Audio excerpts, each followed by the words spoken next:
Et bonjour à vous, bienvenue dans les Chroniques Ludiques.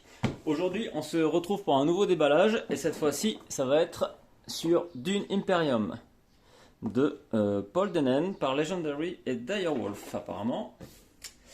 Donc un jeu que j'attendais énormément. J'ai failli le commander plusieurs fois en VO. C'est vraiment, il me botte. L'univers déjà, bon, que je connais très peu. J'avais à peine un peu à l'époque commencé à lire le livre. Enfin, un des premiers livres en tous les cas. Voilà, qui avait l'air pas mal, mais bon, je lisais pas trop à ce moment-là, donc je m'étais pas étendu. Et le film que j'avais regardé, mais j'ai des vagues souvenirs du film de 84-85 par là, qui était pas extra, enfin selon moi. Voilà, bon. Et en tous les cas, moi, pourquoi j'aime Dune, pourquoi il m'attire aussi, parce que Dune, c'est le premier vrai jeu que j'ai fait dans les débuts années 90 par l'intermédiaire d'un groupe de copains. Et le grand frère d'un de ses potes nous a fait découvrir le Dune version jeu des cartes en français. Et c'était pour moi une grosse claque. Le premier vrai jeu de plateau auquel j'ai joué, sorti du Monopoly, Qui-est et compagnie. Tous ces jeux lambda voilà, auxquels on joue plus pour passer le temps qu'autre chose. Et là, pour la première fois, j'avais un vrai jeu, un univers, un thème, des factions différentes. Première grosse claque, et c'est peut-être le jeu qui m'a lancé dans les jeux de plateau. Bon, c'est un jeu qui a très mal vieilli aujourd'hui, à tout niveau, matériel et compagnie, des règles hyper lourdes, énormément de phases de jeu, enfin bon, voilà. Mais toujours est-il que l'univers m'a toujours marqué et je suis hyper content de voir un nouveau jeu dans cet univers qui apparaît. En plus, c'est un jeu de deck building, j'adore le deck building. Donc il y a tout pour nous plaire et en plus, il est également jouable en solo. Allez, on va commencer le unboxing, fini les blabla. Hop, la petite pellicule de plastique. Donc le jeu, ça c'est une version boutique. Hein. Je sais pas si c'était issu d'un Kickstarter ou pas, je suis pas sûr. Tiens, apparemment, il y a une carte bonus ou peut-être un errata. Ok. Et donc ouais, c'est une version boutique qui vient juste de sortir en français. Ça fait super plaisir. Allez, on va regarder ce qu'il y a dedans de ce magnifique Dune Imperium. Alors, le fameux ver des sables. J'adore. Je vous dis très peu l'univers, mais c'est quelque chose qui de suite me parle quand on parle d'épices et de ver de sable, parce que donc le jeu va se jouer sur la planète Dune, qui est la seule planète de la galaxie à générer l'épice, qui sont faits par les vers, il me semble. Et l'épice est la plus grande ressource, la plus rare de tout cet univers. Et donc plusieurs factions se font la guerre pour ce contrôle. Ok.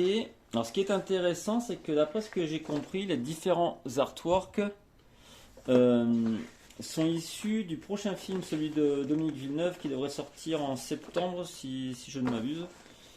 Et donc c'est plutôt sympa d'avoir un petit rafraîchissement de tout ça. Puis si en plus ça correspond à un film et qui est pas mal, ça pourrait être plutôt sympa. Ouais. Donc voilà, un petit livre de règles pas très long, avec un petit résumé des icônes, c'est sympa. Donc ouais, 14 pages de règles, à peine. Donc ouais, le jeu a l'air vraiment fluide et simple à jouer. D'accord, oui, on peut faire des parties solo à 2 joueurs. Ok. Ah non, c'est partie solo et 2 joueurs, c'est moi qui me trompe. Mais d'après ce que j'avais compris, bon, ça fait un petit moment que je n'étais pas revenu dessus. Mais d'après ce que j'ai compris, il y a une façon de gérer une sorte d'automat, hein, pareil, comme dans tous ces jeux solo. Et à 2 joueurs, je crois qu'on peut aussi simuler un automat pour faire l'équivalent d'une partie à 3 joueurs. Il y a quelque chose comme ça, il faudra que je regarde. Parce que le jeu est quand même plus intéressant à 3 ou 4 joueurs, hein, comme souvent. Et du coup, pour pallier à cette petite faiblesse à 2 joueurs, je crois qu'on peut faire un 3e joueur en automat. Mais bon, je regarderai, je suis pas sûr de ce que j'avance pour l'instant. Ok, donc ça c'est fait. On a quelques petits tokens, les fameux vers. Ça doit être le baron Harkonnen. Et les 4 factions. Ok, le plateau qu'on regardera un petit peu plus tard. Alors oui, alors je sais qu'il y a un petit peu eu une certaine polémique avec le matos, puisque le matos est assez cheap. Donc là, bon, on a des petits cubes en bois classiques. Ok. L'équivalent de Meeple, je crois que dans le jeu ça s'appelle des agents. que alors, le jeu combine en fait les mécaniques de deck building avec aussi des mécaniques de pose d'ouvrier. Donc tout ça, c'est tout ce que j'aime. C'est assez excellent. Donc ça, c'est les petits agents. C'est eux qu'on va poser sur la map pour faire nos différentes actions. Et d'autres petits cubes. Là, je vais pas les sortir. Donc d'autres sur le côté.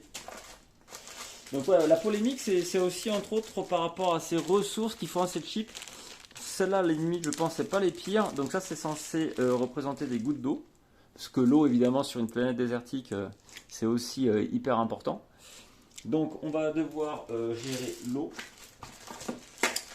Et ça, vous devinerez jamais ce que ça représente. C'est ça qui est intéressant. Que peuvent représenter des cylindres gris? Ben, ça représente l'argent du jeu. Donc oui, c'est particulier. Je crois que ça vaut 1, l'équivalent d'un crédit en gros, et puis ça vaut 5. Quelque chose comme ça.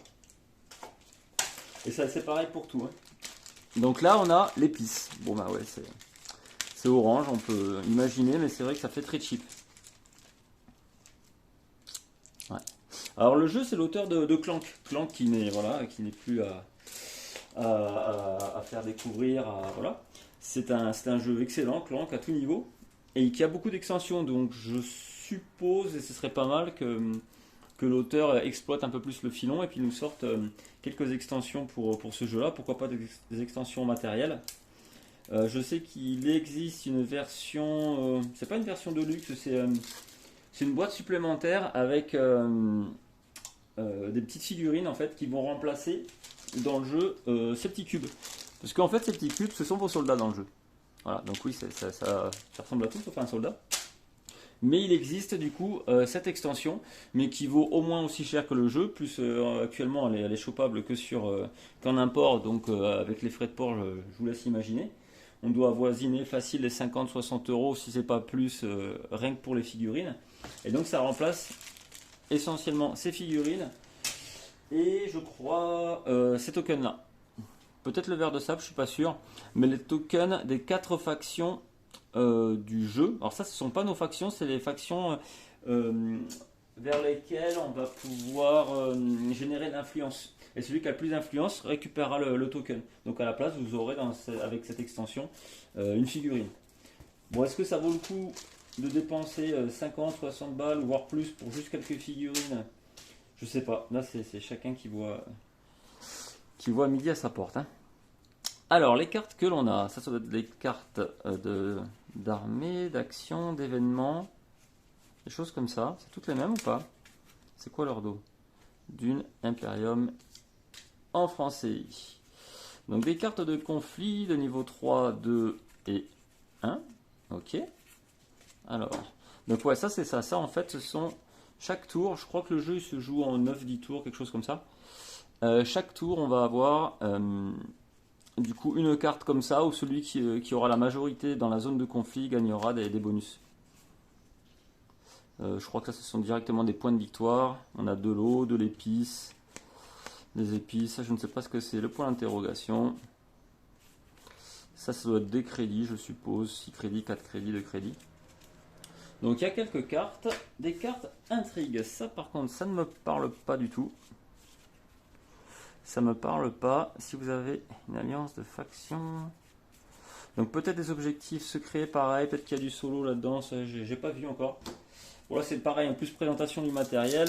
Donc je vous explique un petit peu ce que je connais ou ce que je crois me rappeler. Mais si jamais je fais des erreurs, vous bloquez pas là-dessus. Hein, c'est vraiment des bribes d'informations souvent que je récupère à droite à gauche et qui ont parfois plusieurs semaines, voire plusieurs mois. Donc c'est un peu le fouillis dans ma tête des fois. Ok, alors la suite, on a tout un tas de cartes ici.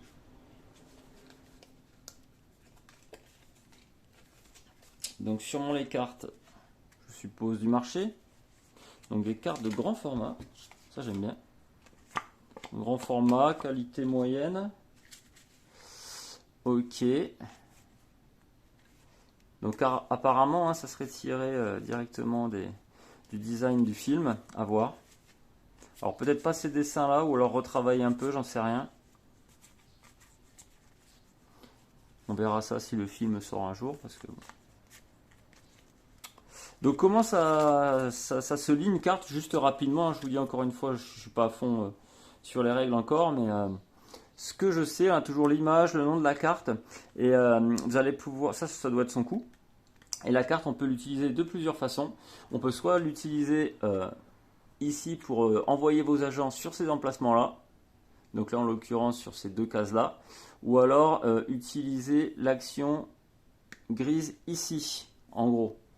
Vous voyez, ce sera peut-être plus parlant avec un autre type de carte, par exemple celle-ci.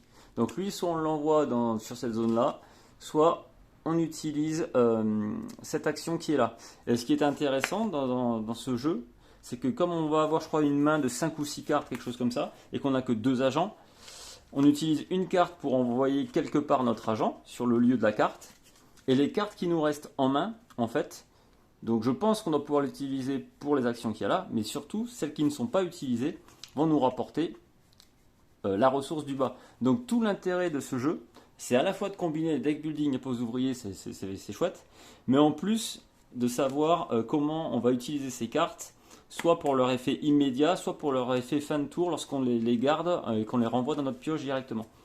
Donc voilà tout le concept. Là encore une fois, j'irai sur les règles et je vous détaillerai ça, et sûrement dans une partie solo pour aller un peu plus en détail. Mais si jamais vous ne connaissez pas du tout le principe du jeu, le concept c'est ça, et c'est ce qui m'a fait aussi craquer sur le jeu. Bon, je passe en revue vite fait quelques cartes.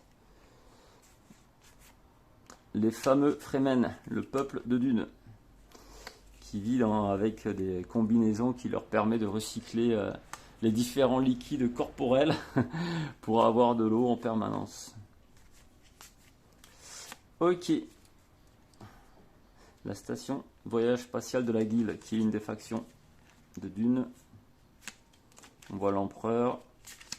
Ok, donc quelques cartes, je ne vais pas donc toutes les passer, hein, il y en a un bon paquet. Celle-ci, je vais la mettre de côté, je ne sais pas si c'est un petit bonus, pareil, des premières versions, une errata ou quoi, il n'y a rien de marqué. Alors, qu'est-ce que l'on a ici? Donc ça, c'est peut-être justement les cartes.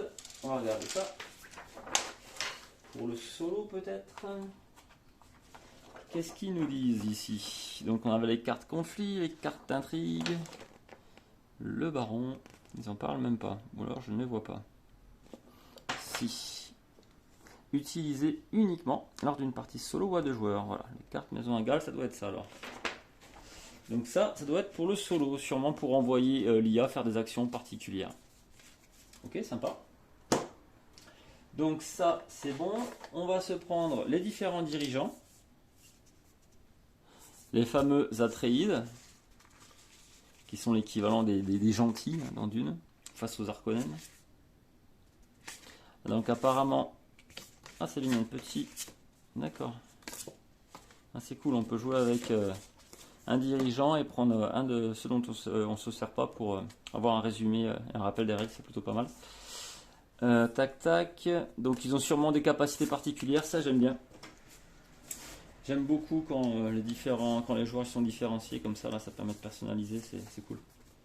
Ok, et on va regarder maintenant rapidos le plateau. Allez. Et il faut que j'arrête de faire bouger ma caméra. Donc le plateau. Alors c'est pareil, hein, donc oui, il faisait un peu polémique, il est spécial. Il est plutôt très lisible. Mais il n'enflamme pas non plus l'imagination, quoi. Donc on voit la planète de Dune avec vaisseau de transport de la Guilde. Ok, donc là c'est ici que vivent les Fremen. On peut voir ici sûrement voilà, les grandes étendues, ça doit être des grands déserts, sûrement là où passe le verre et là où on récupère les pistes apparemment. Et là c'est les 4 grandes villes, 4 grandes cités de la planète de Dune. Et en fait, le concept du jeu, ça va être, lorsque l'on joue une carte, d'envoyer, si notre carte par exemple, si notre carte a ce symbole-là, d'envoyer notre agent sur le lieu et de faire l'action du lieu, tout simplement. Donc il y a les différents lieux qui sont là, une piste de score du coup ici. Là, nous avons les 4 grosses factions qui sont en jeu, les factions neutres, que sont les Fremen, donc le peuple du désert. Le Bene Gesserit, c'est plus ou moins des oracles. La guilde spatiale, donc c'est ceux qui s'occupent des transports. Et l'empereur, c'est lui qui règne sur la galaxie et qui est pété de thunes. Tac, et nous avons le conseil du Landsraad que je ne connais pas trop. Enfin, sûrement divers bonus en tout genre. Et ici, donc, la fameuse zone de conflit où les joueurs vont pouvoir poser leur petit cube comme ça. Et il y aura, je crois que c'est peut-être tout le tour ou pas, je ne sais plus, il faudra regarder. On comptera celui qui a la majorité dans la zone de conflit et celui qui a le plus de cubes aura le bonus de ces fameuses petites cartes que l'on a ici. Voilà. Le premier aura ce bonus, le deuxième celui-ci et le troisième celui du bas, etc. Donc le concept c'est ça. Écoutez, moi il me tarde d'y jouer déjà. Donc je vais potasser les règles et puis voir si je vous fais une explication de règles ou directement la partie solo, à voir. Mais voilà, donc moi je suis très content de l'avoir. Bon, je suis pas fanboy mais pas loin. Donc je suis plutôt comblé de suite. Par contre c'est vrai qu'au niveau artwork c'est limite. Ça passe, hein, pas de problème. Mais ils auraient pu faire ça avec un thème aussi splendide que Dune, faire un plateau de fou. Mais bon, au moins il est très lisible, c'est l'avantage. J'aime plutôt bien par contre l'artwork des différents persos. Je crois reconnaître plusieurs. Lui, on dirait le gars qui faisait Thanos, peut-être plus ou moins barbouillé. Celui-là, c'est celui, je pense, des Gardiens de la Galaxie, là, celui avec son ovette, là, que j'aime beaucoup. Et voilà quoi. Donc globalement, c'est pas une folie au niveau graphisme et tout, mais ça a l'air efficace. Et moi ça me va bien. Donc je potasse tout ça et puis je reviens rapidement. Et voilà, j'espère que cette vidéo vous a plu, ça vous a permis un peu de voir le matos, ce que vous pourriez avoir. Donc oui, préparez-vous, hein, même niveau token, c'est pas la panacée, mais bon. Apparemment le jeu fait bien le job aussi bien en multi qu'en solo. Et on le compare beaucoup d'ailleurs aux ruines perdues de Narak, que j'ai aussi, et puis il faudrait éventuellement que je vous présente, que j'aime beaucoup personnellement. Et la majorité préfère celui-ci. Donc il me tarde d'y jouer et puis d'avoir un petit avis perso là-dessus. Bon voilà, allez, je fais plus durer ma vidéo plus longtemps. Merci d'avoir regardé jusque là, et puis je vous dis à bientôt pour une prochaine vidéo. Bye bye les gens, ciao.